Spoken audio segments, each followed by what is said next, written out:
warahmatullahi wabarakatuh.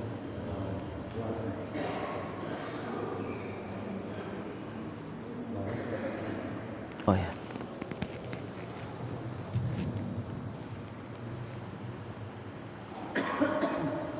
Assalamualaikum warahmatullahi wabarakatuh. Alhamdulillah wassalatu wassalamu ala Rasulillah wa ala alihi wa sahbihi wa man tabi'ahu wa wala, amma ba'da.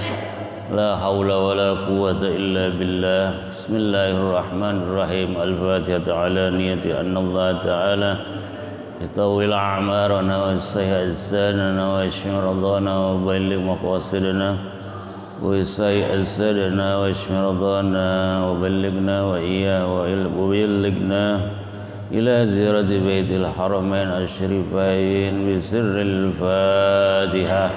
A'udzu billahi minasy syaithanir rajim. Bismillahirrahmanirrahim.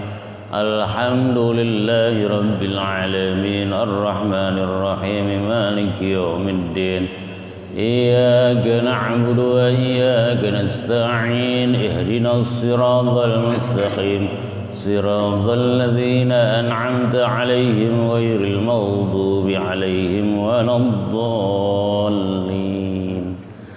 يا رب بالمصطفى بلغ مقاصدنا واغفر لنا ما مضى يا واسع الكرم.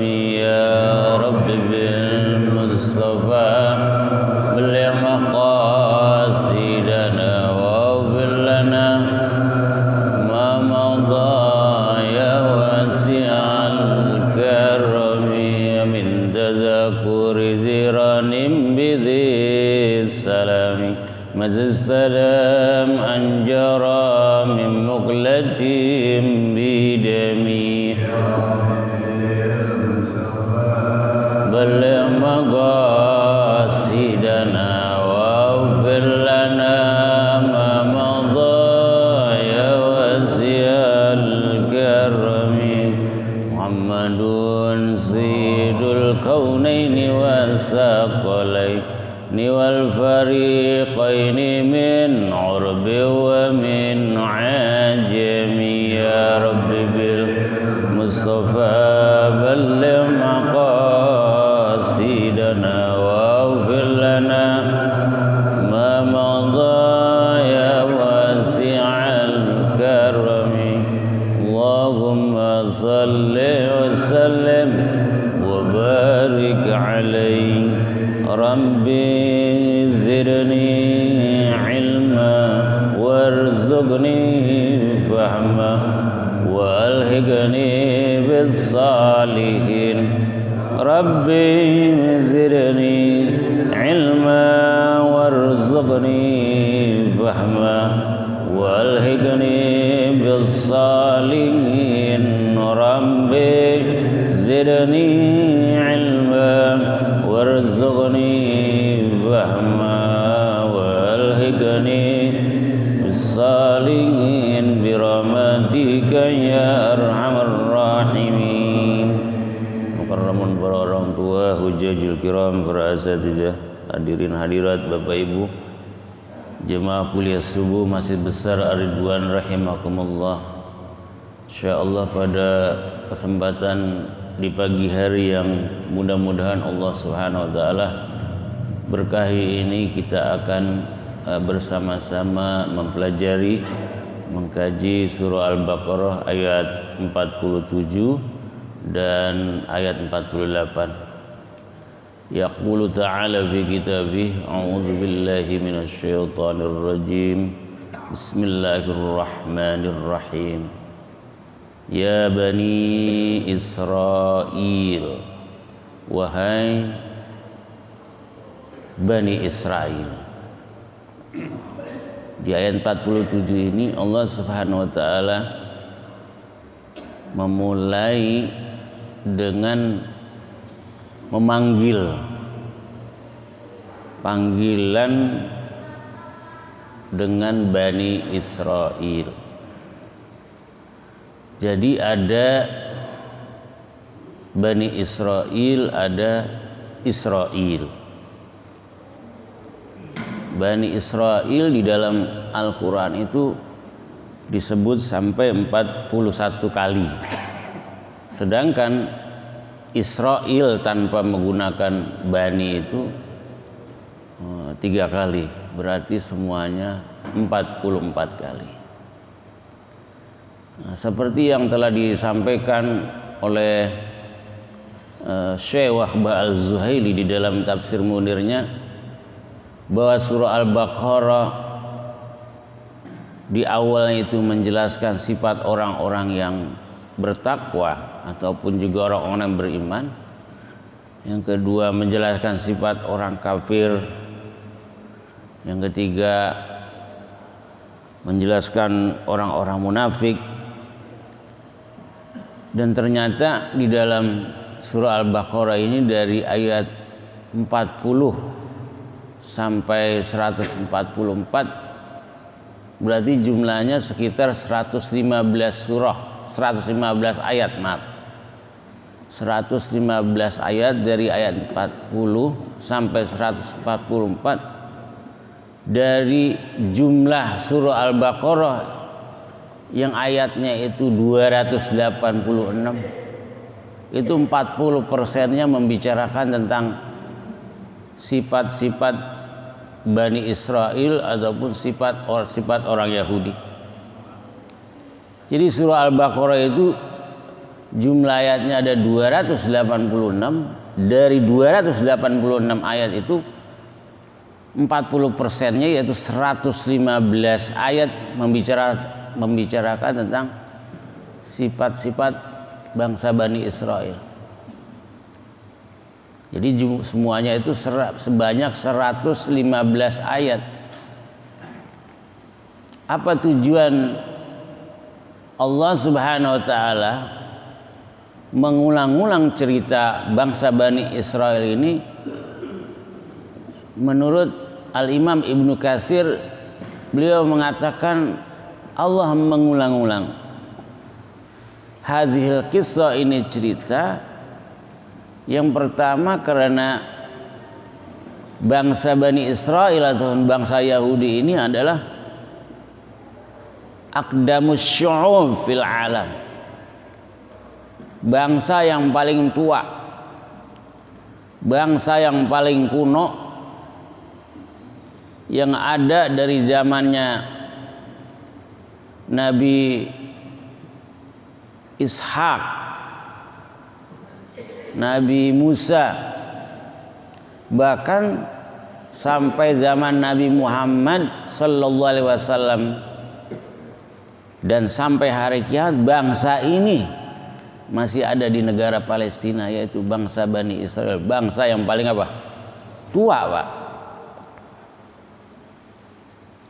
Yang kedua karena memang bangsa Bani Israel ini di dalam Al-Quran dikatakan asyaddun nasi adawah, bangsa yang paling gedeg, paling benci kepada orang-orang yang beriman. Makanya Allah ulang-ulang tuh cerita tentang Bani Israel. Bayangan saja dari 286 ayat, 115 ayat di awal Baqarah itu menceritakan tentang apa? Bangsa Bani Israel. Seharusnya mereka itu adalah orang yang pertama kali beriman. Seharusnya. Akan tetapi ternyata ya banyak mereka itu yang tidak beriman kepada Allah dan juga tidak beriman kepada Nabi kita Muhammad sallallahu alaihi wasallam. Nah, di dalam surah Al-Baqarah ataupun di dalam surat-surat lainnya ketika Allah Subhanahu wa taala memanggil dan juga menceritakan bangsa Bani Israel itu dengan berbagai macam uslub, dengan berbagai macam teknik Allah mengingatkan mereka. Ada kalanya bil mulatafah, Allah mengingatkannya dengan lemah lembut kepada bangsa Bani Israel. Kadang-kadang dengan gaya bahasa Al-Quran yang ada unsur asyiddah ataupun syadidah, tegas terhadap bangsa Bani Israel ini. Dan juga kadang Allah Subhanahu wa taala ketika memanggil dan juga mengingatkan Bani Israel ini, Allah Subhanahu wa taala kembali mengingatkan terhadap nikmat-nikmat yang diberikan oleh Allah Subhanahu wa taala kepada bangsa Bani Israel ini. Makanya Allah katakan di ayat 47, ya Bani Israel, wahai bangsa Bani Israel. Jadi kalau Allah Subhanahu wa taala bicara Bani Israel, itu Bani artinya keturunan, anak-anak. Keturunannya Israel. Israel itu nama lain dari Nabi Yakub alaihissalam.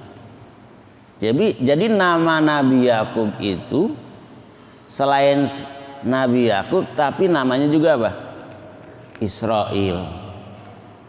Ya, Israel itu sendiri, Isra artinya abdun, hamba.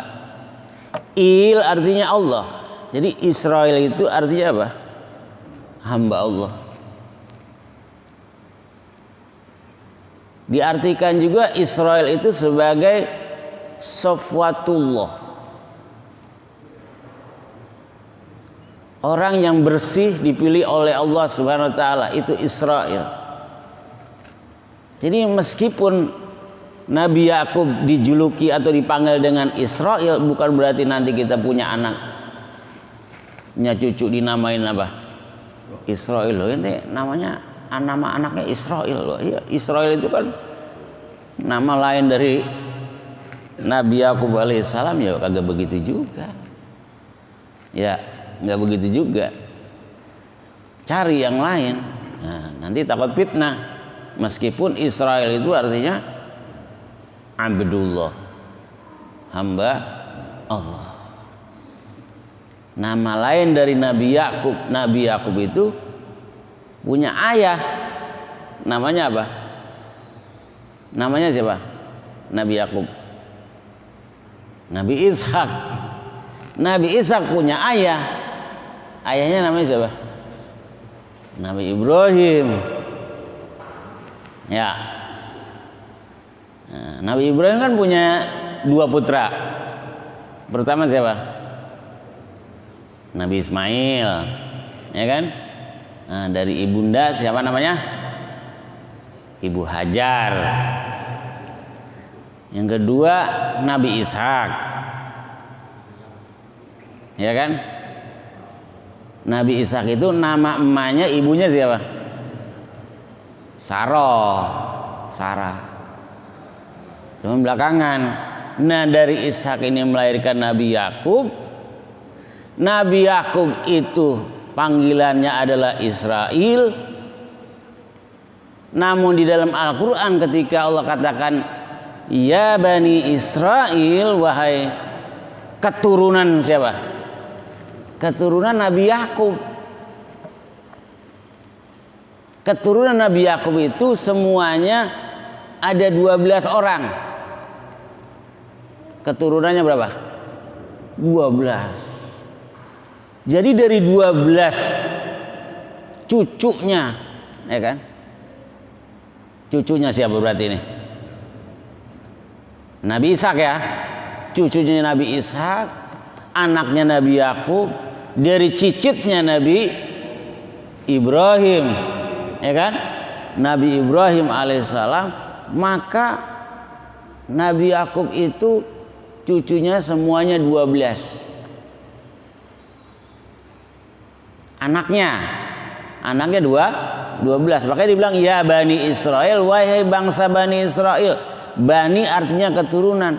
Israel itu Nabi Yakub alaihissalam, anaknya ada 12.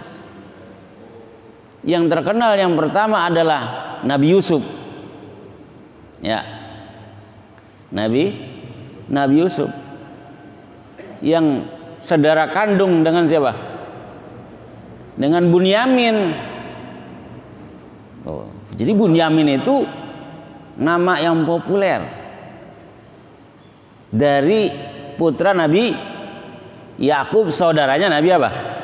Yusuf.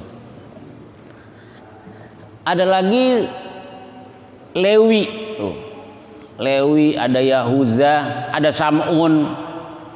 Yang kita kenal kalau di barat itu Samson, itu Sam'un.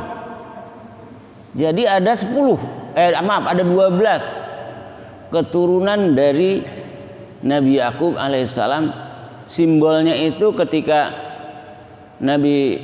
bangsa Bani Israel itu mereka berada di sebuah tanah yang tandus, At-Teh namanya itu. Kalau di dalam Al-Quran itu mereka kebingungan di gurun padang pasir selama 40 tahun, bayangin Pak ya, 40 tahun mereka kebingungan di gurun padang pasir, yang kemudian Allah Subhanahu wa taala berikan berbagai macam nikmat yang diberikan oleh Allah Subhanahu wa taala di At-Teh itu, ataupun ketika mereka berada dalam masa kebingungan, ketidakpastian. Itu selama 40 tahun Allah Subhanahu wa taala berikan yang namanya 12 mata air. 12 fanfajarat min husnata asyrata aina. 12 mata air itu simbolnya dari anak-anaknya Nabi Yakub alaihissalam. Maka kalau dibilang Bani Israel itu keturunannya Nabi Yakub berarti putra-putri yang 12. Ketika Allah panggil Israel, Israel itu adalah nama lain dari Nabi Yakub. Ketika kita katakan Yahudi, Yahudi itu adalah salah satu putra Nabi Yakub, yaitu Yahuza, Yahudi. Ada lagi yang namanya Sohyunia. Ini Zionis Pak. Ini bedain ini. Kalau Zionis ini gerakan politik yang mereka bangun pada masa bangsa Israel ataupun bangsa Yahudi itu mereka terpencar-pencar di belahan dunia, baik di Afrika, di Eropa maupun di Barat. Lalu mereka mendirikan sebuah gerakan namanya gerakan Zionis. Nah, gerakan Zionis ini akhirnya terrealisasi pada tahun 1948. Inggris, ya negara Inggris pada saat itu menguasai negara Palestina. Mereka melakukan sebuah perjanjian dengan dunia PBB untuk mendirikan sebuah negara yang bernama negara apa? Israel. Jadi tahun 48 itu Pak. Maka dari sejak tahun 48 itulah bangsa Yahudi ataupun bangsa Israel yang ada di belahan dunia, semuanya mereka berbondong-bondong datang ke mana? Ke Palestina. Karena memang bangsa Palestina ini, bangsa Israel ini bangsa yang menjual mitos dongeng-dongeng kepada dunia Barat ataupun dunia Eropa agar supaya mereka itu menjadi bangsa yang dikasihani, dengan mengangkat cerita dahulu Nazi. Hitler itu telah melakukan Holocaust ataupun membunuh jutaan orang-orang apa? Orang-orang Yahudi karena begitu bencinya, ya kan? Bangsa Jerman ini dan ataupun Nazi ini kepada orang-orang Yahudi sampai dibunuh itu orang-orang Yahudi di Jerman. Nah, kejadian berapa hari lalu ini, 2 hari lalu kali di Belanda ketika mereka main sepak bola ya, menyaksikan di Belanda di sana. Kelakuannya begitulah orang-orang Yahudi akhirnya diamuk massa oleh masyarakat Belanda karena perilaku mereka yang tidak sopan, di mana mereka di negara Belanda mencoba untuk menurunkan bendera-bendera apa? Palestina, merobek-robek bendera Palestina. Di Belanda akhirnya diamuk oleh masyarakat lokal ataupun masyarakat setempat. Jadi sejak 1948 itu bangsa Israel sampai sekarang ini bermusuhan dengan bangsa Arab dan juga umat Islam sampai sekarang. Karena mereka menjual dongeng-dongengnya, mereka bangsa yang harus dikasihani, mereka minta tanah, minta tempat, akhirnya diberikan oleh Inggris. Tahun 1948 berdirilah sebuah negara yang namanya negara apa? Israel. Tujuan mereka bukan hanya menguasai Palestina.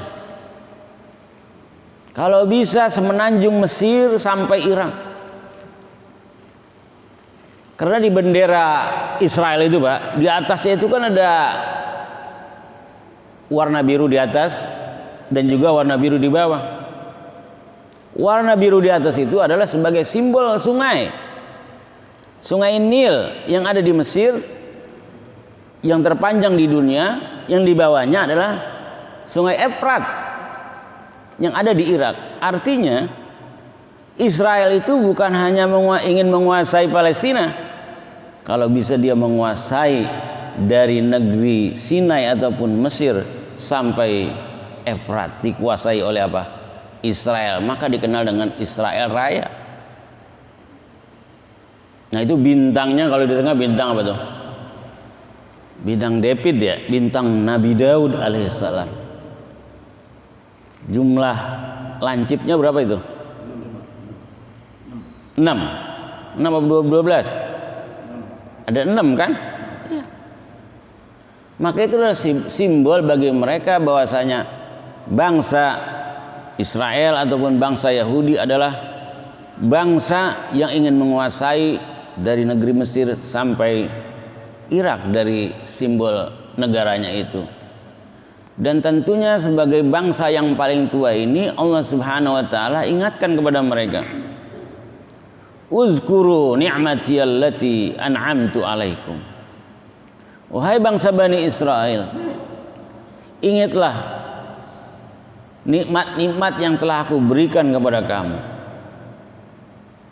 Wa anni faddaltukum 'alal 'alamin, dan aku sesungguhnya telah memberikan kelebihan bagi kamu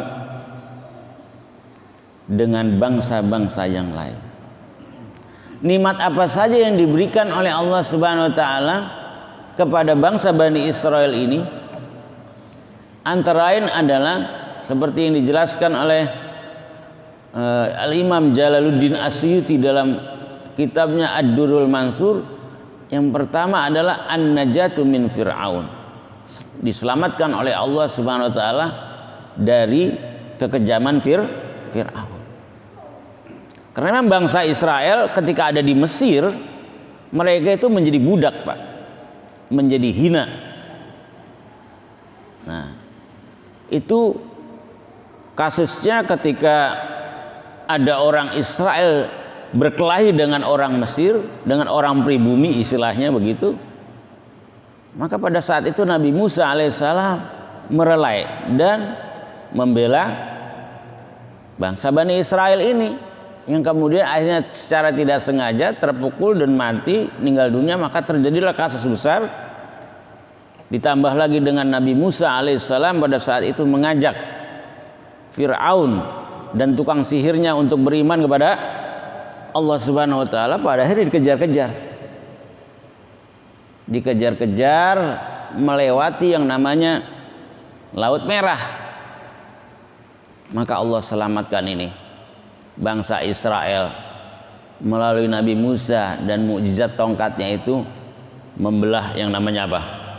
Lautan Merah. Dibawalah itu oleh Nabi Musa ya orang-orang Israel sehingga sampailah selamat. Kemudian Allah tenggelamkan yang namanya apa? Laut. Di dalam laut itu Fir'aun. Kemudian nikmat lain adalah Allah turunkan yang namanya kitab Taurat. Allah Subhanahu wa taala berikan juga nikmat seperti yang saya sampaikan tadi. Ketika mereka telah diselamatkan dari kejaran Fir'aun, kemudian mereka selama 40 tahun berada di sebuah gurun Aceh namanya itu. Karena begitu panasnya, Allah berikan nikmat kepada bangsa Bani Israel ini. Selama 40 tahun ada awan yang menaungi mereka, awan tipis Pak, sehingga mereka itu kagak kepanasan. Selama berapa tahun? 40 tahun. Dan Allah Subhanahu wa taala selama 40 tahun juga itu Allah berikan yang namanya berbagai macam makanan, hidangan langsung dari langit. Karena permintaan mereka kepada Nabi Musa alaihissalam. Dan pada akhirnya mereka pun sampai diberikan nikmat masuk ke Baitul Maqdis ataupun wilayah Palestina, yang pada akhirnya nanti mereka terusir, dan Palestina di zaman Sayyidina Umar bin Khattab dapat dikuasai oleh Sayyidina Umar bin Khattab ketika Sayyidina Umar mengutus tentara untuk melawan yang namanya bangsa Romawi. Baitul Maqdis dikuasai oleh Sayyidina Umar bin Khattab, dan di situ orang-orang Nasrani pada saat itu meminta jaminan kepada Sayyidina Umar agar supaya keselamatannya itu dijamin, dan itu dijamin Sayyidina Umar bin Khattab. Dan pada saat dikuasai itu negara Palestina oleh umat Islam, kita ketahui bahwa Turki Utsmani pada saat itu sudah berdiri, dan masa Sayyidina Umar selesai, tetap di bawah kekuasaan Turki Utsmani. Kita tahu itu negara Turki Utsmani sebagai pusat pemerintahan Islam khilafah seluruh dunia pada saat itu dikuasai Palestina oleh Turki Utsmani, sehingga diceritakan dalam catatan sejarah bahwa ada orang Yahudi membawa emas yang begitu banyak, meminta kepada Sultan Abdul Hamid II pada saat itu yang memimpin negara Turki Utsmani, minta sebidang tanah. Meminta apa? Sebidang tanah agar supaya diberikan kepada orang Israel, orang Yahudi yang ada di Palestina. Bahasanya minta bayarin sebidang tanah di mana? Di Palestina. Tapi apa kata Sultan Abdul Hamid yang kedua ini? Sultan Abdul Hamid tidak pernah memberikan sejengkal tanah pun yang ada di Palestina kepada bangsa Israel. Namun setelah Turki Utsmani jatuh, bangsa Barat dan Eropa maju, negara-negara Timur Tengah dikuasai oleh bangsa Barat Eropa, termasuk itu Palestina dikuasai oleh Inggris. Pada tahun 1948 berdirilah sebuah negara yang namanya negara apa? Israel, atas bantuan Inggris ataupun bantuan bangsa Barat. Sampai kapan dikuasai? Karena mereka itu sebagai penjajah, mengakui itu sebagai tanah leluhur mereka, tanah yang dijanjikan oleh Tuhan katanya. Kenapa demikian? Karena Palestina tidak pernah disebutkan di dalam Al-Quran satupun. Kalau Israel itu tadi atau Bani Israel begitu banyaknya, kok Palestina itu tidak pernah diapain? Disebutkan katanya di dalam Al-Quran. Padahal kita lihat itu di dalam surah Al-Isra, di mana Allah Subhanahu wa taala berfirman, Subhanalladzi asra bi'abdihi lailam minal masjidil harami ilal masjidil aqsa. Masjidil Aqsa cukuplah mewakili dari tanah Palestina yang diperebutkan sampai saat ini, yang masa dikuasai oleh bangsa Israel, yaitu Masjidil Aqsa. Jadi begitu nikmat, banyak nikmat yang diberikan oleh Allah Subhanahu wa taala kepada bangsa Israel, termasuk mereka itu adalah bangsa yang paling banyak diutus para nabi dari kalangan mereka.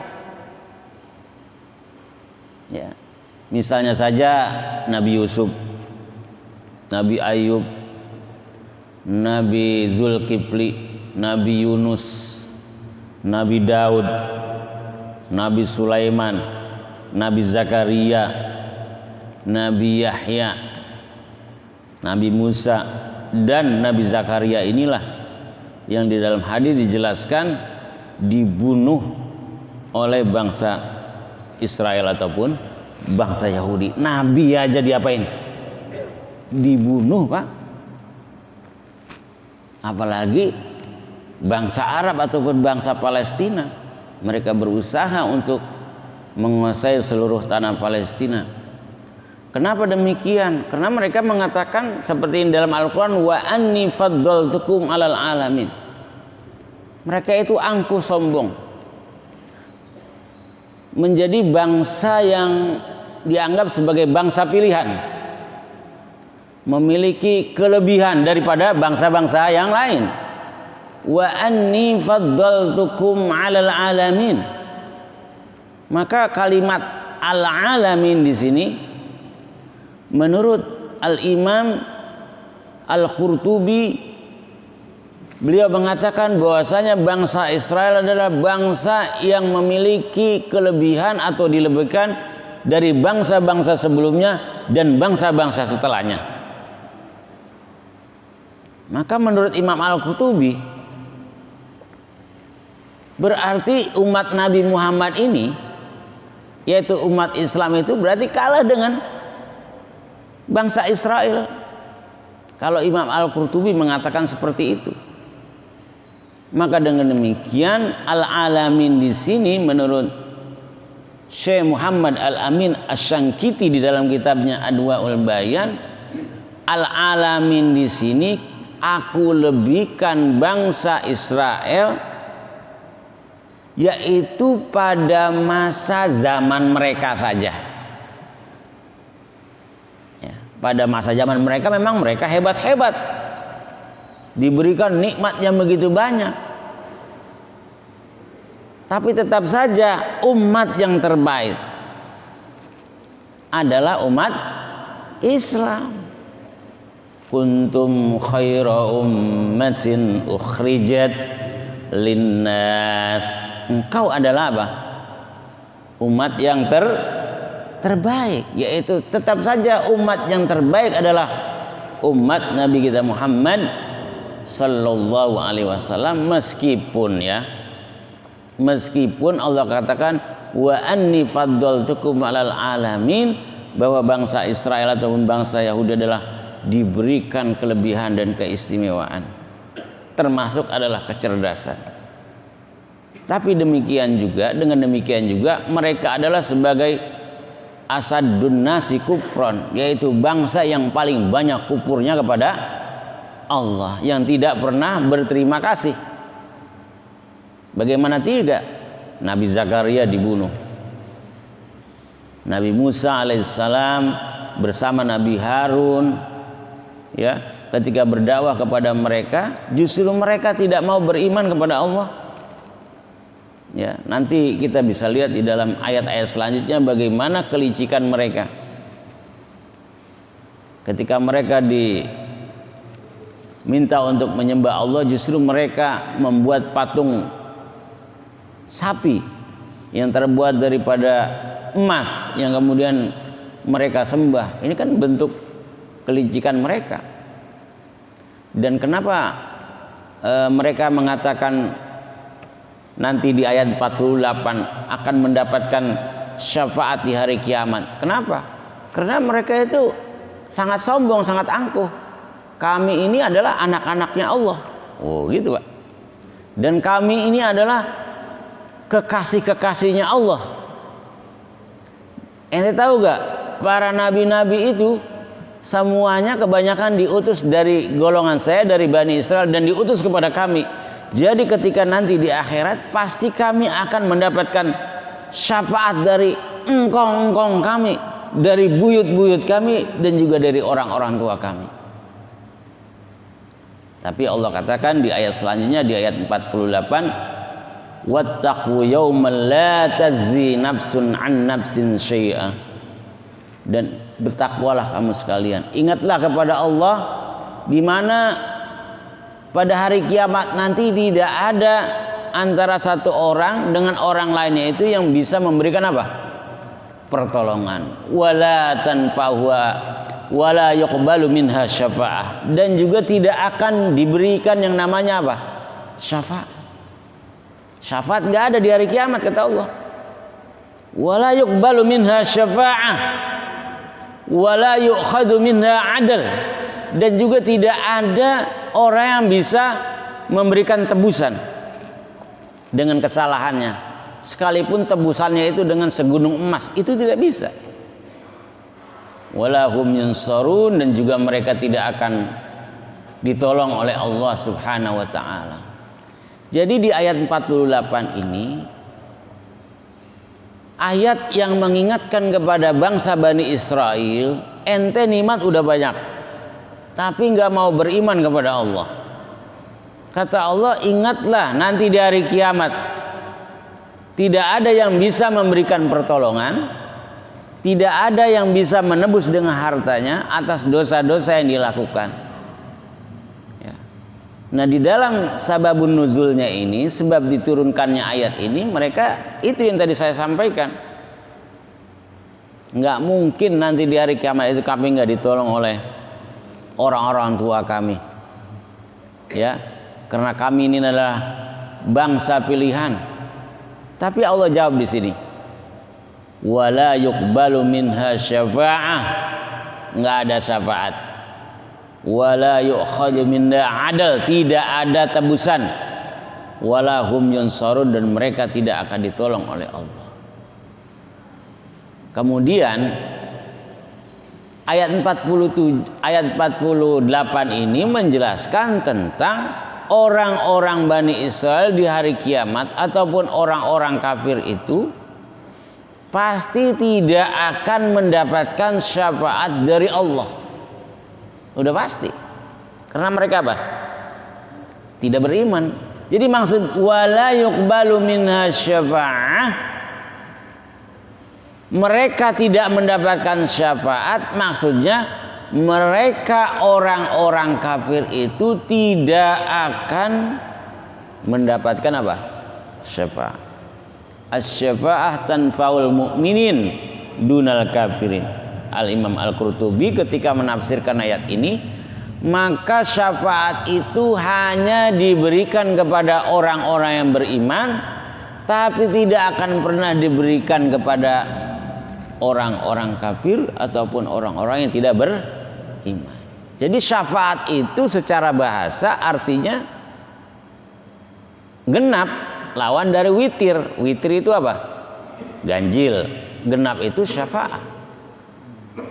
Tapi pengertian syafaat dalam hal ini artinya adalah kita meminta pertolongan melalui orang lain atau melalui amal yang lain. Itu yang namanya apa? Syafaat. Syafaat itu pertolongan, Pak. Maka di hari kiamat nanti kita ketahui bersama bahwa kita sebagai orang-orang yang beriman ini dipastikan akan mendapatkan apa? Syafaatul uzma dari Nabi kita Muhammad sallallahu alaihi wasallam. Pertama itu pada saat di padang mahsyar. Kita nggak tahu berapa ribu tahun. Sering kan kita mendengarkan hadis ketika umat manusia meminta pertolongan kepada Nabi Adam, benar kan? Kepada Nabi Musa, kepada Nabi Isa, ya kan? Kepada Nabi Ibrahim, semuanya nggak ada yang sanggup dan tidak ada yang diizinkan, kecuali yang diizinkan adalah Nabi kita Muhammad sallallahu alaihi wasallam untuk meminta syafaat kepada Allah atas izinnya, karena orang-orang yang beriman dan seluruh umat manusia pada saat itu sangat kelelahan, kecapean ketika mereka berada di padang mahsyar. Maka Allah berikan yang namanya syafaat dari Nabi kita Muhammad sallallahu alaihi wasallam. Yang kedua adalah orang-orang yang beriman meskipun imannya sebesar biji sawi, Pak, itu juga akan mendapatkan syafaat. Ada harapan yang namanya masuk ke dalam surga. Tuh. Jadi beruntungnya jadi orang yang beriman begitu. Kalau dia ahli maksiat di dunia, belum sempat bertaubat asal tidak berbuat syirik ya, tapi di hatinya masih ada apa? Masih ada iman, ada harapan masuk ke dalam apa? Surga. Ada harapan. Selanjutnya syafaat diberikan oleh Rasulullah SAW atas izin Allah itu mengangkat derajat orang-orang yang beriman yang sudah masuk ke dalam apa? Surga. Begitu juga ketika nanti melakukan yang namanya ujian melalui jembatan Shiratal Mustaqim, di situ juga ada syafaat Nabi kita Muhammad sallallahu alaihi wasallam, di mana Nabi Muhammad sallallahu alaihi wasallam mendoakan orang-orang yang beriman sedang melewati jembatan Shiratal Mustaqim. Ada yang seperti kilat,